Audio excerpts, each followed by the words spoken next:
Guys, welcome to Tutorbox Live in conjunction with COVID-19 courses. I am your Tutorbox English tutor.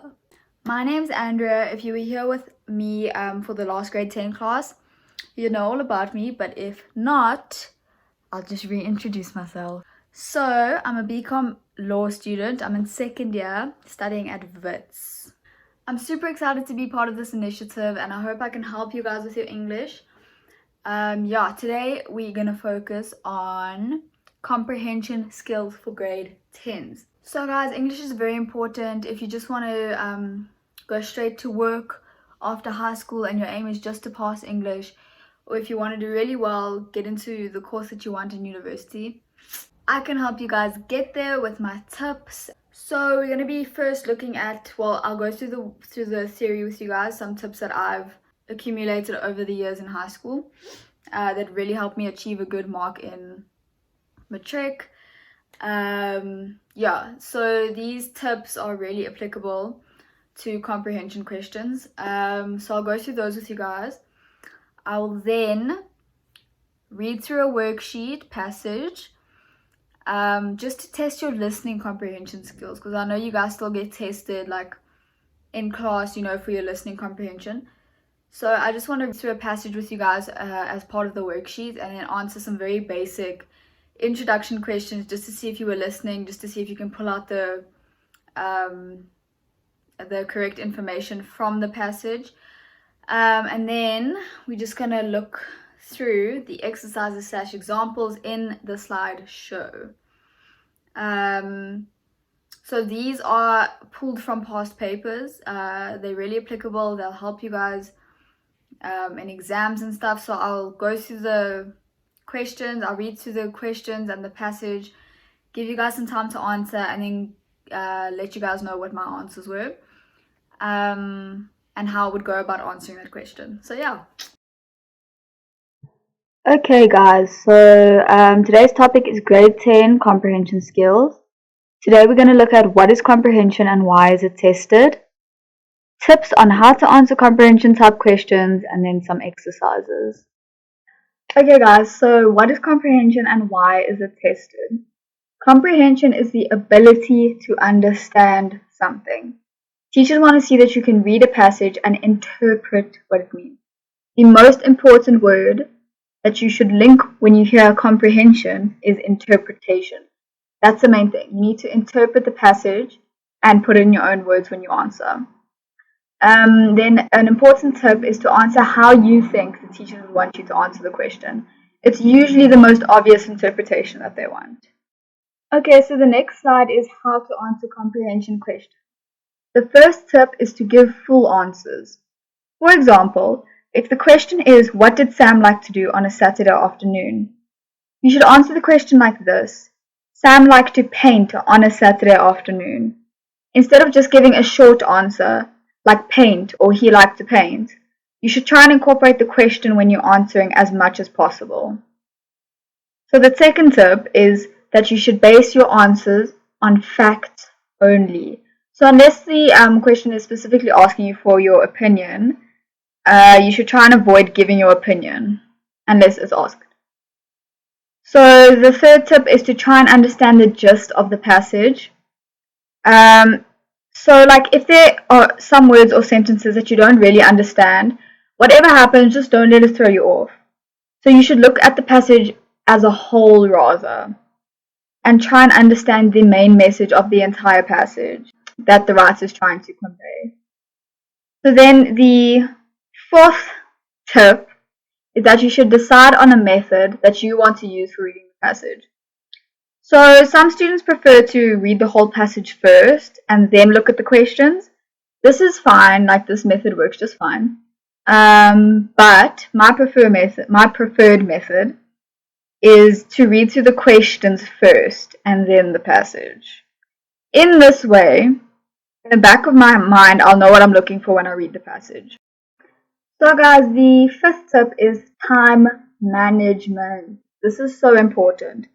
You should always, time management goes hand in hand with looking at the mark allocation. If the question is for 2 marks, It should only be about a sentence or 2 sentences long. You should definitely spend more time on longer questions. Practicing past papers will also assist in managing your time when answering questions.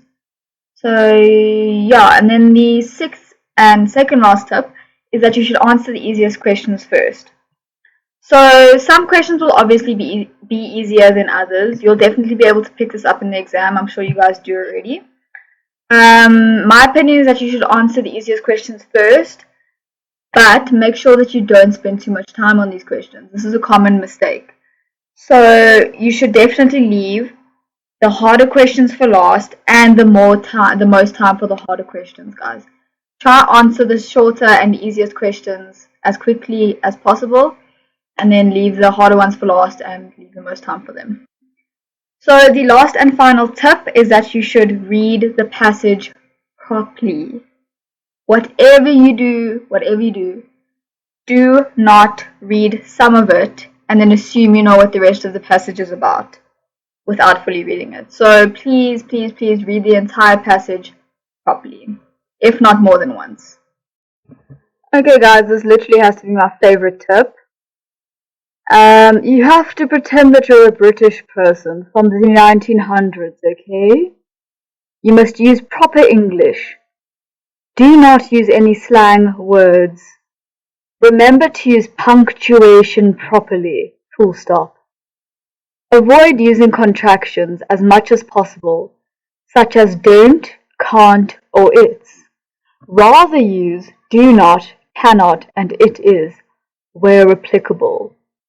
So yes guys, just remember to study like a British person, study English like a British person, answer your questions like a British person, and please remember when I refer to British person, I am specifically speaking about a British person from the 1900s, not the ones from Love Island, okay? Thank you.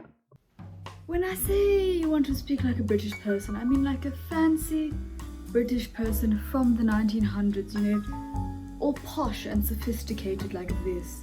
Not like this, okay? You don't want to go up to someone and be like, it's a nice day, isn't it? No. You want to speak like this. Oh, isn't it a lovely day outside today, darling? Okay guys, so I'm just going to begin by reading off this passage to you. Yeah, just give it a listen. So I'm going to begin now. The French Revolution. The French Revolution was a pivotal 10-year-long period in European history that ended with the rise of Napoleon Bonaparte.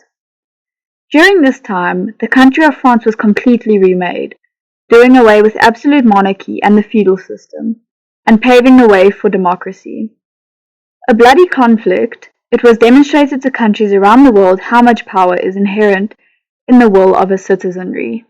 The stage was set for the French Revolution during France's financial support of the colonies during the American Revolution, which left France on the verge of bankruptcy.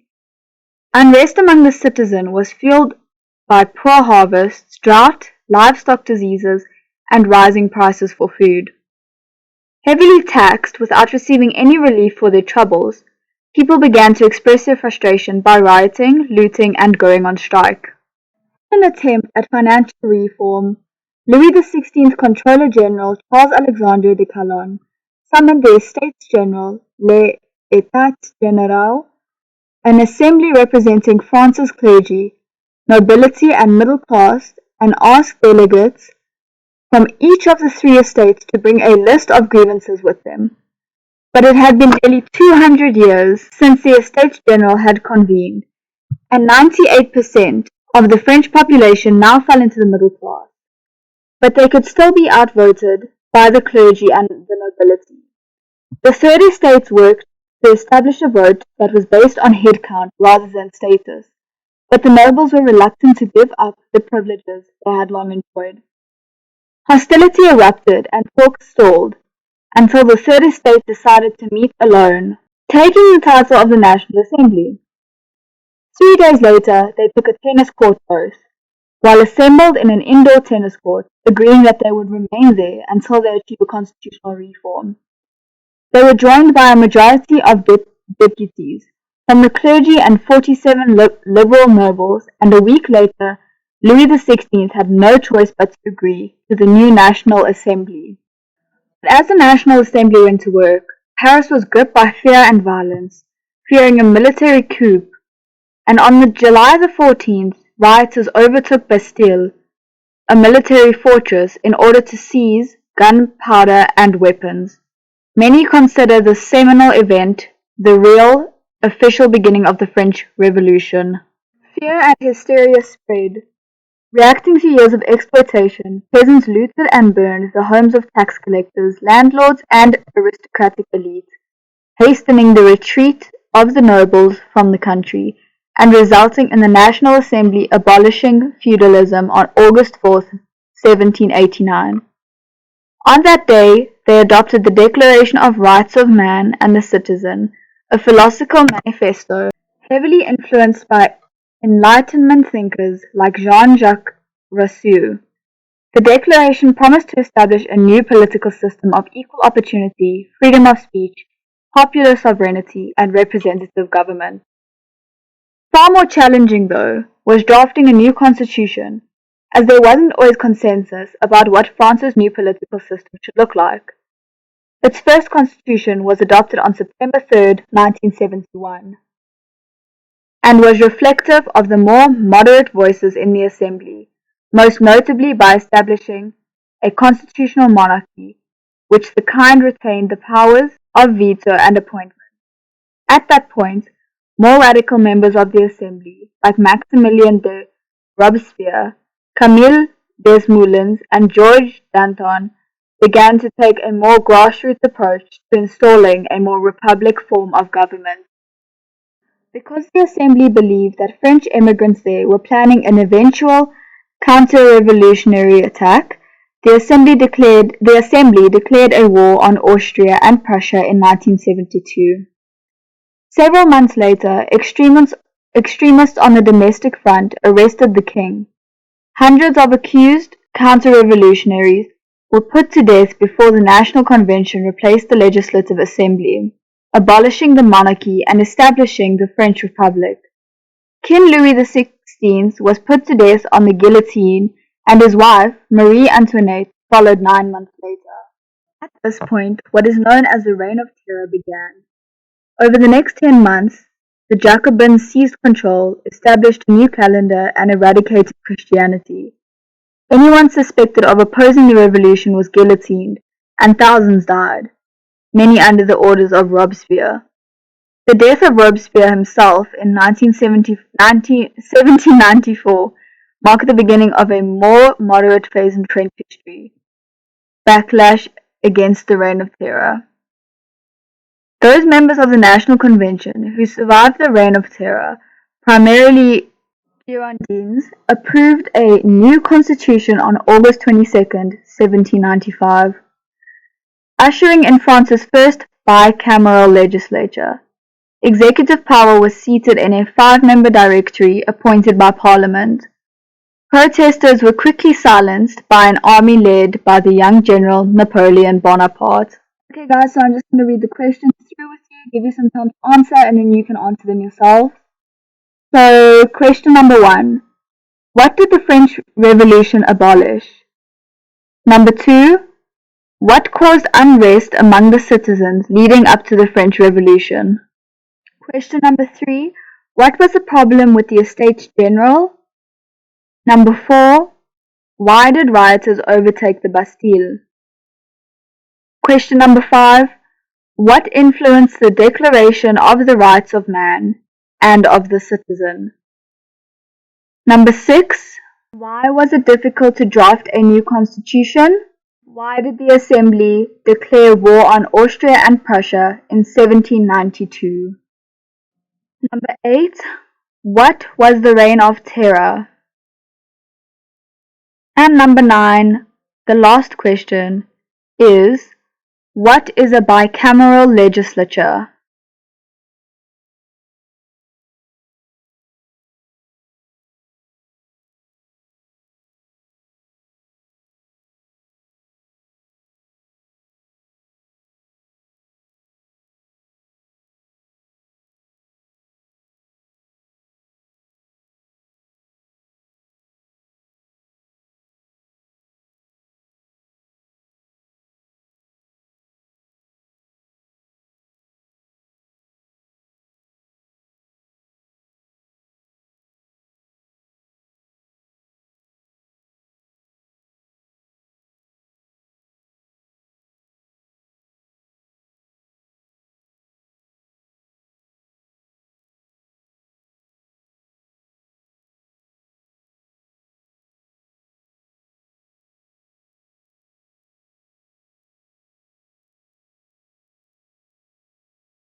So for listening comprehension, you just need to pull the answers directly from the text. So the first answer to question 1, which is what did the French Revolution abolish? The answer is absolute monarch and feudalism. The answer for question 2, which is what caused unrest among the citizens leading up to the French Revolution, is unrest among the citizens was fueled by poor harvest, drought, livestock, disease, and rising prices for food. Heavily taxed, without receiving any relief for their troubles, people began to express their frustration by rioting, looting, and going on strike. For number 3, which is what was the problem with the Estates General, the answer is it had been nearly 200 years since the Estates General had convened, and 98% of the French population now fell into the middle class, but they could still be outvoted by the clergy and the nobility. The answer for number 4, the question was, why did rioters overtake the Bastille? The answer is, Paris was gripped by fear and violence, fearing a military coup, and on July 14th, rioters overtook Bastille, a military fortress, in order to seize gunpowder and weapons. So your answer also could have just simply been, they rioted in order to seize gunpowder and weapons because they were gripped by fear. Yeah, so there's different ways you could answer. These answers are just pulled directly from the text, just to test your listening skills. Answer for question 5, which is what influenced the Declaration of the Rights of Man and of the Citizen, is Enlightenment thinkers like Jean-Jacques Rousseau. Then for number 6, the answer is there wasn't consensus about what the new political landscape should look like. So number 7 is why did the Assembly declare war on Austria and Prussia in 1792? The answer is because the Assembly believed that French immigrants there were planning an eventual counter-revolutionary attack. For number 8, which is what was the reign of terror, the answer is the Jacobins seized control, established a new calendar, and eradicated Christianity. Anyone suspected of opposing the revolution was guillotined and thousands died, many under the orders of Robespierre. Then the answer for the last question, which is what is a bicameral legislature? A bicameral legislature is executive power which was seated in a 5-member directory appointed by Parliament.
Well done, guys, you got through the comprehension.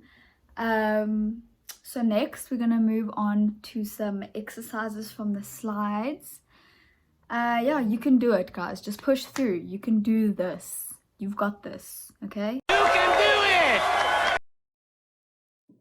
Okay, guys, so I'm just going to read through the passage, read through the questions with you, give you some time to answer them, go through the answers with you, and then move on to the next slide of questions. So the title of the article that is used here is called Teenagers, Difficult, Delightful? The teen years are filled with monumental insecurity. Teenagers are neither children nor adults, and they feel vulnerable in just about every area. They worry about appearance, clothing, having the right friends, or even the correct haircut. Their very understanding of life itself is in question. They worry about whether or not they will be able to express themselves appropriately in social situations that loom larger than life. Teenagers fret over every expression of their personality. Will friends consider them funny, serious enough, sporty, or even intelligent? Just about every time they leave their home for school, their place of worship, or a cultural or sporting event, the list of social do's and don'ts run across their mental screen. So question 1 is, what is the main idea in this paragraph? It's for 2 marks. Question 2 is, explain what causes a social situation to loom larger than life for a teenager. This is found on line 6 and it's also for 2 marks.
So for the first question, I think it's quite a common question for them to answer, to ask what is the main idea of this paragraph. So reading the paragraph, there's certain words that stand out, specifically insecurity, and every sentence after that sort of adds to the idea of insecurity, right? Of how teenagers aren't really sure about themselves, they're worried about what other people think, all of that, it all amounts to insecurity. So, in my opinion, and the answer is the main idea in paragraph 1 revolves around the insecurities teens feel during their teen years. So, yeah, it says insecurity in the first line there, and then they mention words like worry and vulnerable, and their understanding of life is in question. They fret, they worry about their social do's and don'ts. So yeah, all of this sort of amounts to the idea of insecurity. So that would be the main idea in for question 1. So that would get you your 2 full marks as well. So the answer for number 2. So the question is, explain what causes a social situation to loom larger than life. The answer is that the teen's insecurity or lack of knowledge, how to behave in certain contexts, causes a pressure to rise, and their place in these social situations looms larger than life. So also when, for the second question, when they say loom larger than life, the first thing you should do is think about what this means actually. So to loom larger than life means that the social situation is daunting for teenagers. Teenagers fret over every expression of their personality, so that makes the social situation to loom larger than life, is that they're worried about how they come across to people, what do friends think, their social do's and don'ts. This causes a social situation to loom larger than life for teenagers. Again, this mainly amounts to teenagers' insecurity, so just keep that in mind. It's also okay to mention in this question to say that it's an insecurity, because all of this amounts to insecurity, and then just go into detail about what it is that makes the social situation loom larger than life. So the fact that they worry about what other people think, whether they come across right, and yeah, so it mainly just sums up their insecurity. Okay, so now we're going to move on to the next paragraph and the third question. So the paragraph reads, Jay's father resisted the temptation to openly curtail his son's need for freedom by spending quality time with him on weekends.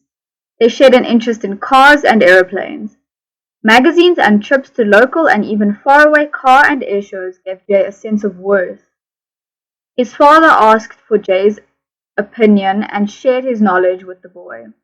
Jay, in turn, appreciated not only the time spent together, but also the subtle osmosis of values that was continually being driven home to the young mind. So the third question is explain how the terms subtle osmosis of values helps you to understand the relationship between Jay and his father. So this is for 3 marks. Just think about that. I'll give you some time to answer it and then I'll go through the answer with you guys.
Okay, guys, so the term subtle osmosis of values is what we need to focus on here.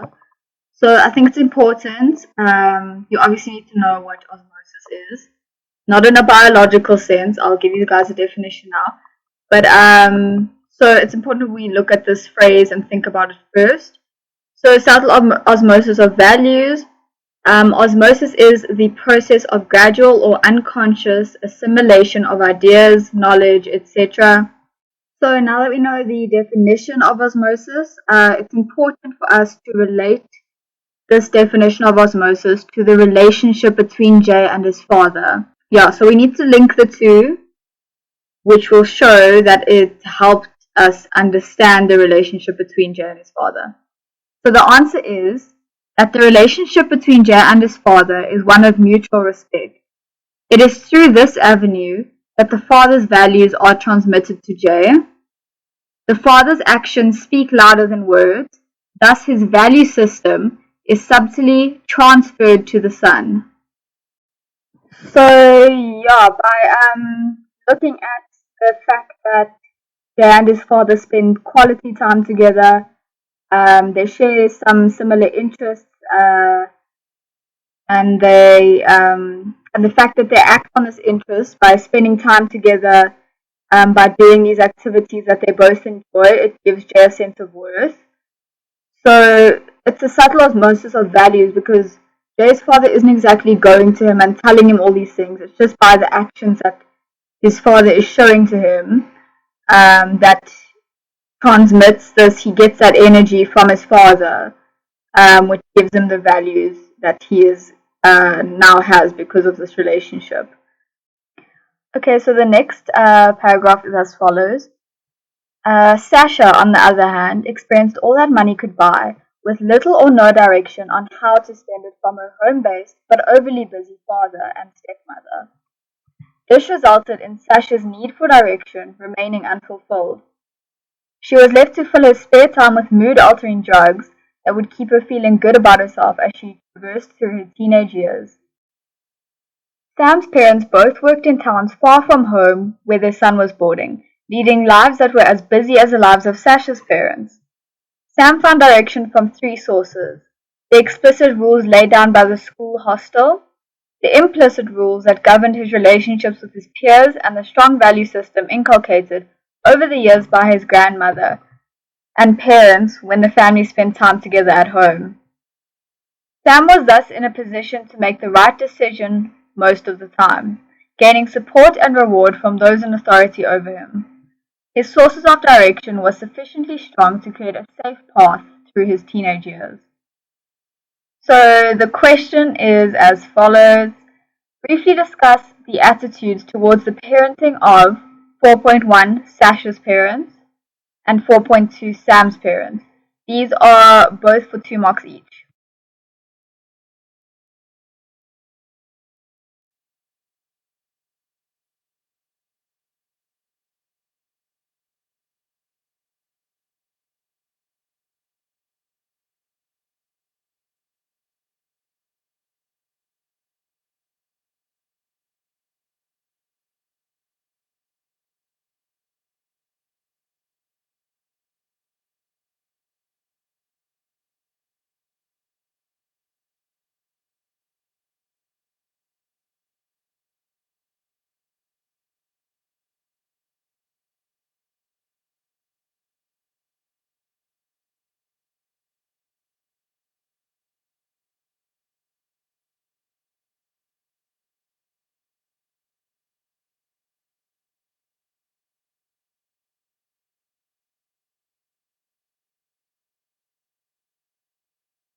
Yes!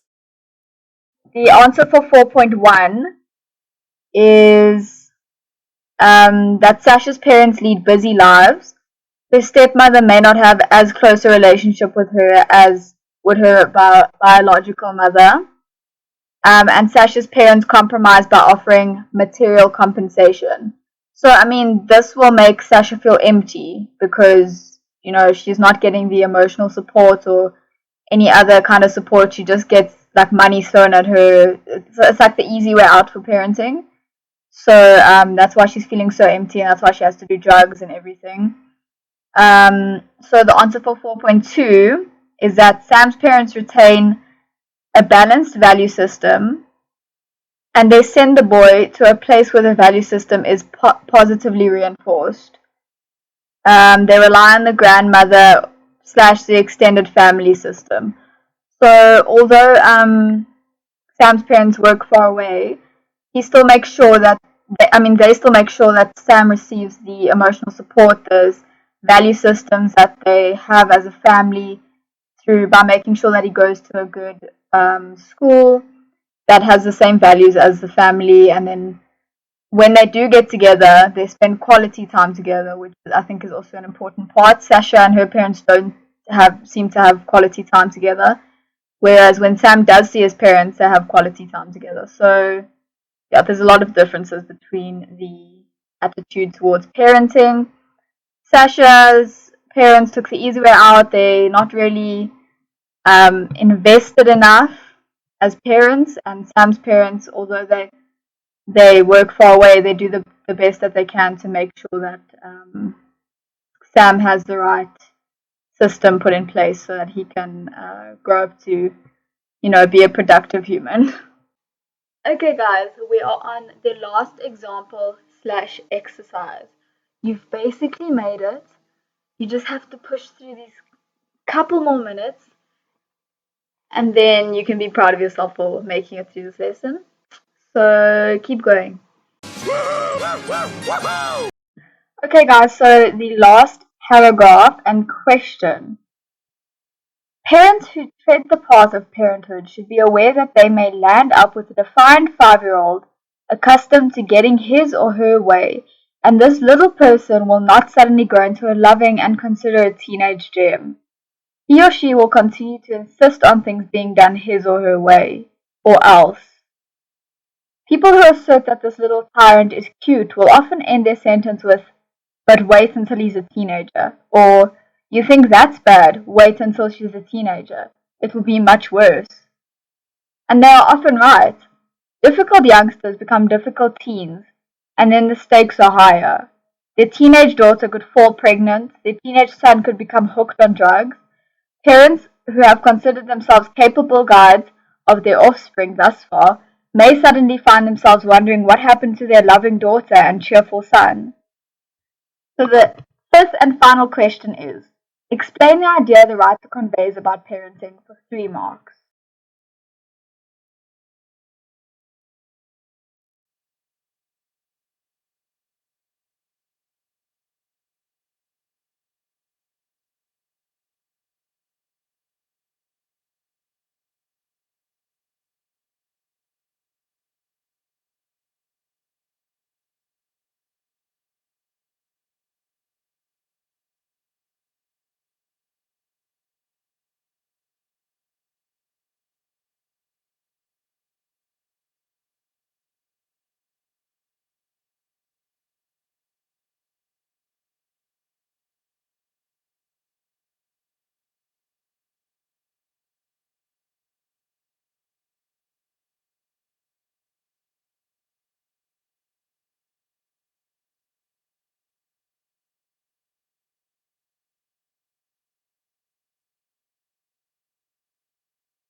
So this is also a really common question. Explain the idea the writer conveys about parenting.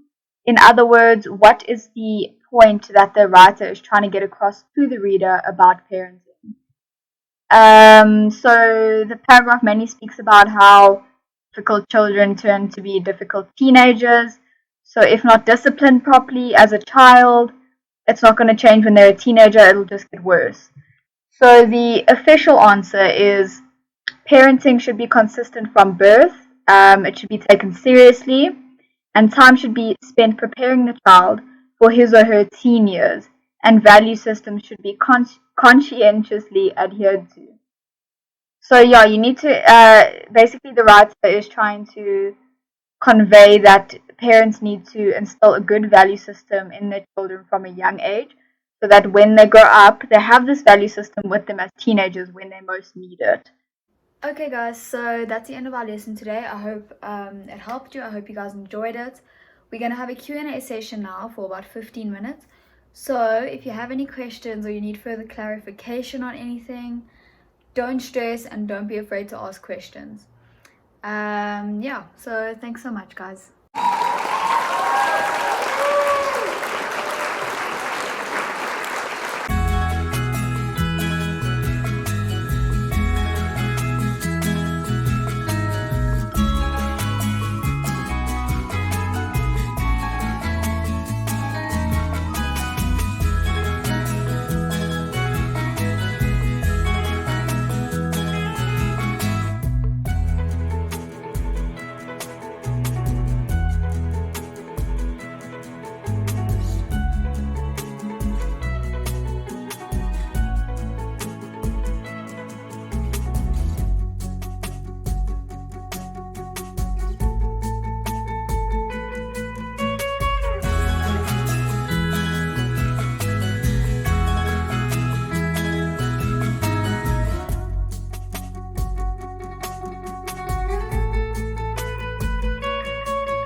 It's not a matter of whether or not we can. Everybody can, but not everybody will.